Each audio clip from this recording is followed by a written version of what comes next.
Breaking news, Sangwa Congo en direct à Bolton avec les messagers Proverbe 30, les pasteurs de la diaspora. Alors, Sangwa Lelo, ils ont Royinda, ils ont grave, ils ont mystique. Il n'y aura pas des élections au Congo. Ça, il appelle sous machine à voter pour fichier, il y a machine à voter, mais c'est ma vinga ou azali bongo ingénieur ou azali qui s'occuper na fichier wana ou ezana ba données nyo surtout ba américain ba sombiye ayibi alongoli biloko wana nyo surtout pour ba machine wana salate à Katisi Brazzaville azim pe pour les lois aux États-Unis. Donc Amérique ba sakana na ngote. Amérique est un grand monde. Amérique ceux qui alobi asila nayo akosila nayo. Alors moto na tembe kabila chaki tembe ba yibi pièce maîtresse ezali messe mavinga. Yende azaki na ba données nyo surtout pour ba machine wana à voter ou à tricher et ça là.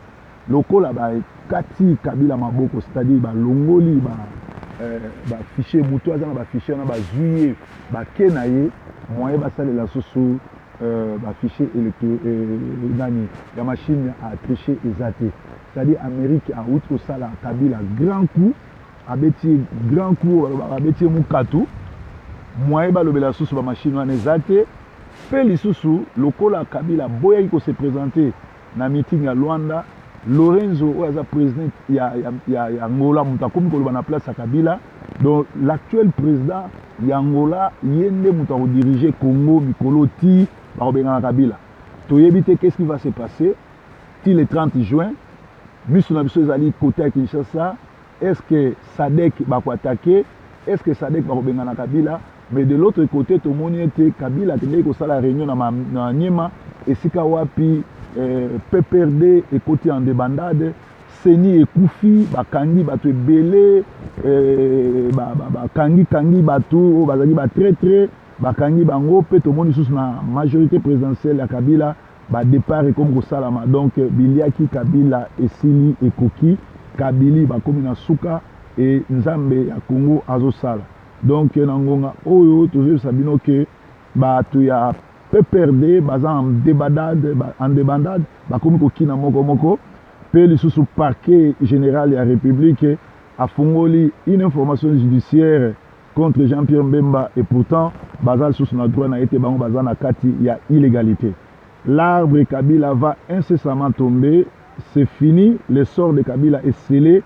Ses amis l'attendaient à Luanda le 17 juin pour débattre ensemble sur le processus électoral, plan stratégique pour la sécurité et la stabilité de la sous-région, a présenté le 25 juin à au sommet de l'OIA, à Notchok. Alors malheureusement, l'illégitime président, un envoûtement total, comme disent les Quinois, a brûlé par son absence, provoquant la colère de Cyril Ramaphosa et João Lorenzo.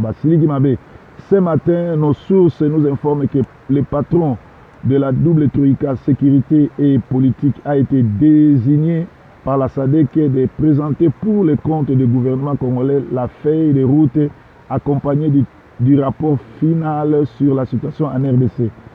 João Lorenzo parlera donc en place de Kabila à Notchok. L'ex-président de l'État P n'est pas être là. Donc Kabila cause à Néwana, Toisa Néwana Te, Bakoloba Saye. Et pour présenter fait des routes Oyo, ils allaient transition il y a 3 ans, un président plus 4 vice-présidents sans Kabila, sans Roubaix-Roy, sans Rwandais, une transition de 3 ans sans les médiocres de la MP. L'après Kabila se dessine toujours à Notchok. Seyd Djimit présentera le 27 juin les plans stratégiques de justice transfrontalière, un mécanisme judiciaire coordonné en collaboration avec CIRLGL et SADC pour la lutte contre l'impunité.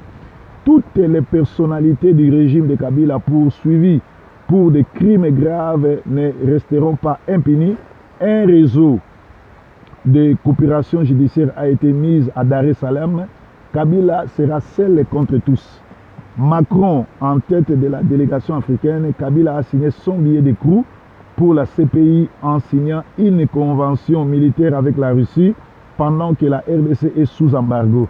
Donc je tiens à vous rappeler qu'en respective de cette méga réunion, plusieurs dirigeants africains ont défilé sur l'Élysée à la démarche de Macron. En passant Macky Sall et le G5 du Sahel, Paul Kagame, président d'exercice de l'Union africaine, le roi Mohamed V, le roi Mohamed VI du Maroc, ainsi que le président François Emmanuel Macron ont confirmé leur présence au président Abdel Aziz. Donc, je répète, sur Cheikh Kitundu, le président français Emmanuel Macron vous répondra le 30 juin à cette réunion. Donc, Cheikh Kitundu a salué ma déclaration sur TV5 et c'est qu'à la Grécie qui a médiocre comme toutes autres médiocres.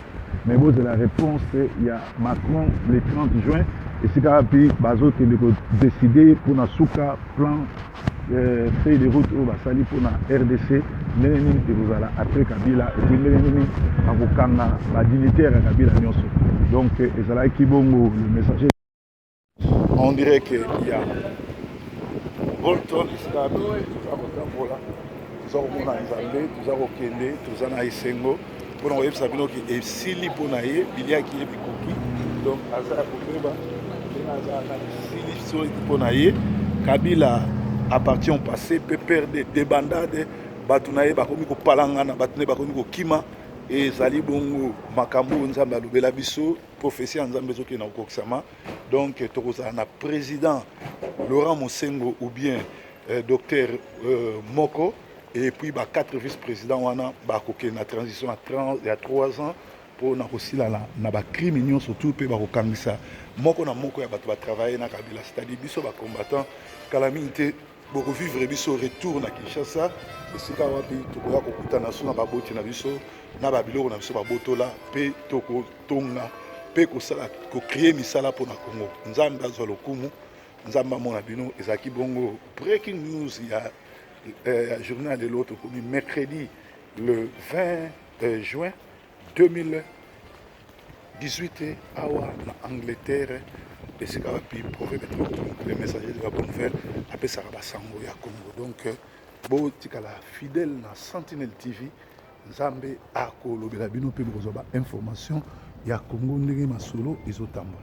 Ezaki bongo proverbe 30 mo palanganisi ya sango malamu mo sali na Nzambe mo mo na Nzambe oyo apesa bino basanga Congo oyo alobela bino makaboka Nzambe amona bino Nzambe apamola bino Nzamba Zanabino, Yesu Azankolo, vive le combat, vive Jésus-Christ, vive les combattants et vive le Congo, Bana Congo, Congo avec K.